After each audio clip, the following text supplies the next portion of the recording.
அபிஷேகம் பெற்ற ஒருவன், தேவனுடைய திட்டத்திற்கென்று தெரிந்து கொள்ளப்பட்ட ஒரு மனிதனுடைய வாழ்க்கையில் தேவன் எதையும் தீமைக்காக செய்கிறதே இல்லை. என்றைக்கு அபிஷேகம் பெறுகிறோமோ அன்றையிலிருந்தே கர்த்தருடைய வழிநடத்துதல் நம்மேல் நேர்த்தியாகவே இருக்கும் என்பதற்கு வேதம் சாட்சியாயிருக்கிறது. ஆண்டவராகிய இயேசு கிறிஸ்துவின் மேல் பரிசுத்த ஆவியானவர் இறங்கி வந்தார்.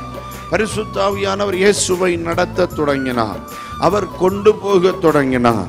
ஆமென். இயேசு கிறிஸ்துவுக்கு அந்த நாள் துவங்கி சோதனையின் நாட்களா இருந்தது.